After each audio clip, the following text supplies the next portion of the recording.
I want to talk today, this is the time traveler here, a little bit about the financial implications of longevity and how we need to, and I would, imagine there are plenty of people that are thinking about this and have done things to protect themselves going forward.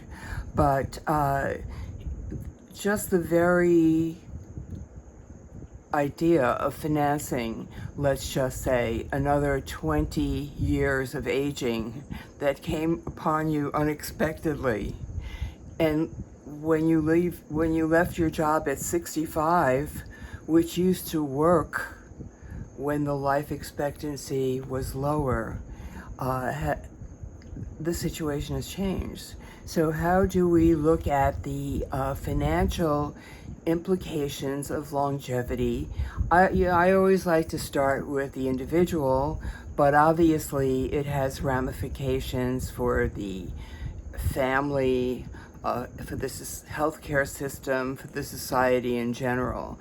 And the other day, my grandson had written a paper for high school about the baby boom.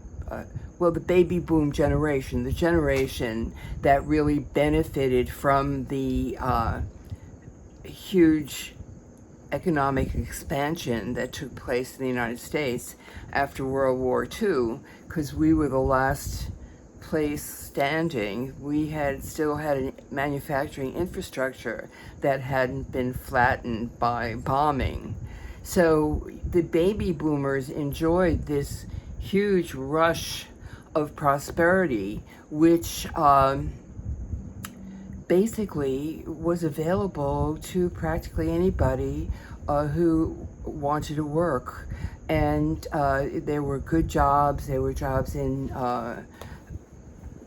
government, but government bureaucracy, shall we say. That's like the bête noire of everybody. But you do want the trains to run on time. You do want the planes to land in good order.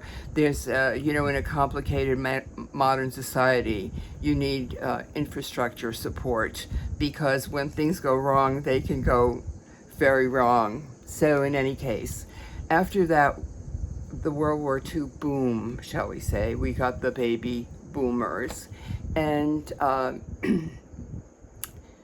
the baby boomers, I don't know, I was looking, I'm not pretending to be an expert on any of this. I look at this stuff and, I have an impression, but I'm not going to do like in-depth scientific research. I'm just putting ideas out there, and I'm glad to hear from anybody. I'm glad to hear corrections. I don't have to know everything. But what I'm seeing is longevity now risks let's put it this way, the group within the population most at risk as a result of the longevity revolution that we're experiencing is the middle class.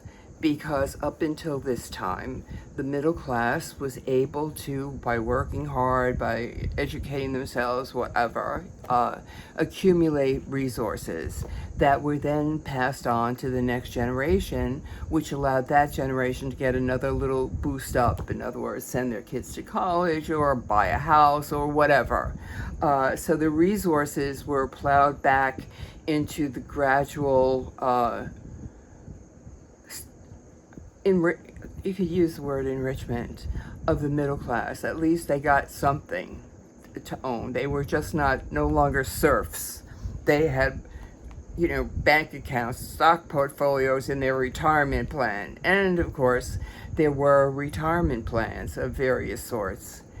So it was a pretty comfortable generation. They worked hard, and now they are entering into their later years. And I don't know, that it's like I see everything from like 70 to 75 million baby boomers. Okay, so we're talking a lot of people.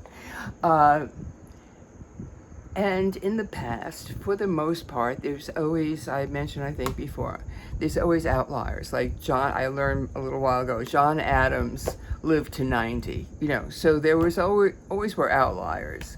And of course, mortality, often, there was huge levels of infant mortality and deaths due to disease and heart, all that kind of stuff. So there was quite a bit of winnowing, shall we say, of any particular generation. But now we're seeing a whole other thing. It's changed completely, and people have to really think about what does it take to live 20 years more than I expected. But to look at it in a positive way, which I do. It's a gift. It's a gift that was never before made available to humans on this scale. It's just never. So now it's almost like a pool of talent, ability, and energy, which needs to be or can be utilized. Let's put it that way. So in any case,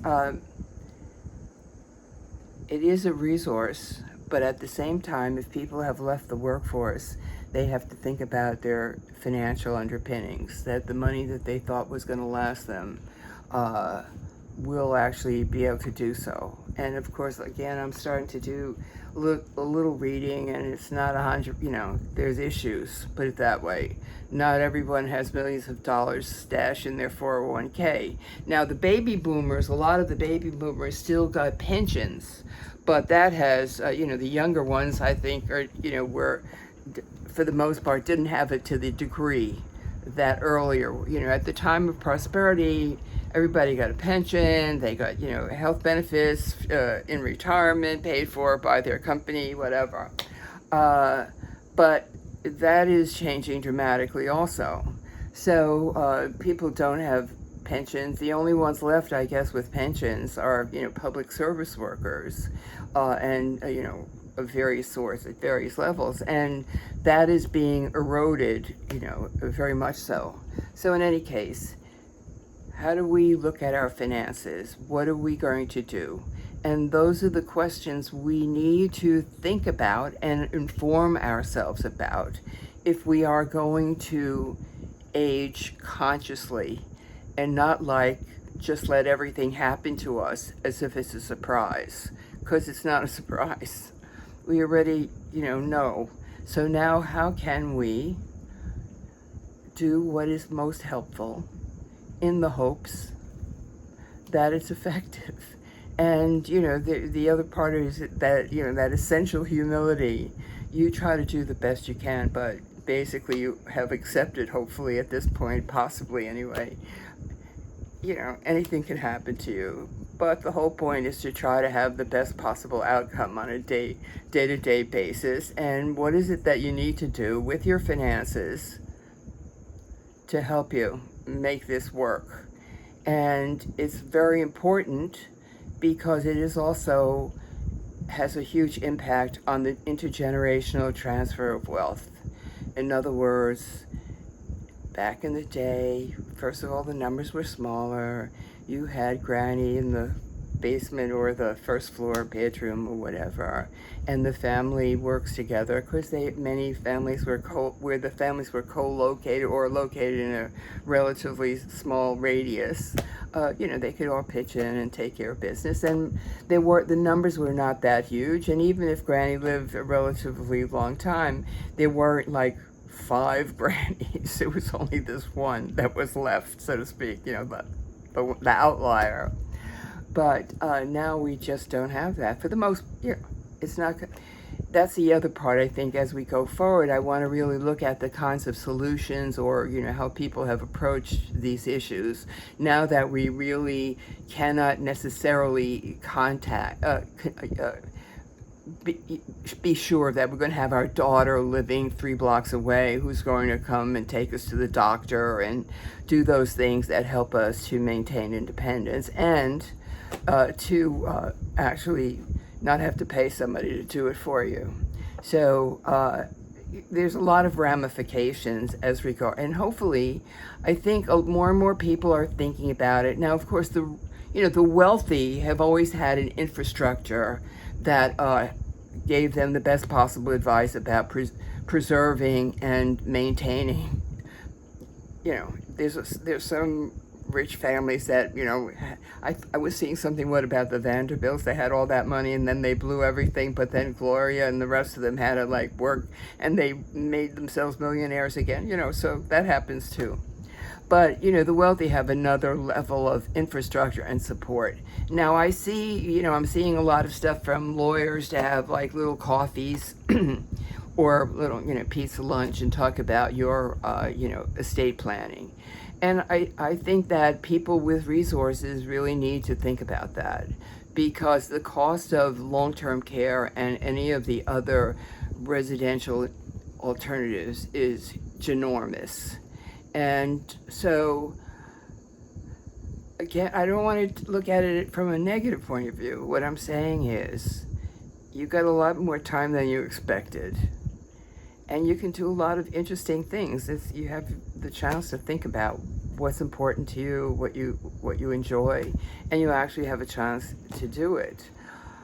But at the same time, the financial underpinnings need to be considered, not only for your own sake, to be able to let the money last, so to speak, as they say, but also in terms of, again, as I said, the intergenerational transfer of assets, which is essential to the middle class, to the prosperity of the middle class. Everybody gave the generation, ahead of them a little boot up, a little bit of a help up. And that is in danger of being disrupted by the cost of the long-term care of our baby boomer generation. It's like the prosperity that people achieved during the boom of the boom as in baby boomer is now being taken back in long-term care costs, health care costs, that sort of thing. So there's plenty of good advice out there, and I would just say, arm yourself. Information is power, and that's my message for today. But, the time traveler marches on, tries to learn, and, and do the best possible thing that, take the best possible choice that according to what you know at the time. So that then at least you feel that whatever happens, you did the best you could. So you have that satisfaction. Okay, thanks so much. Bye now.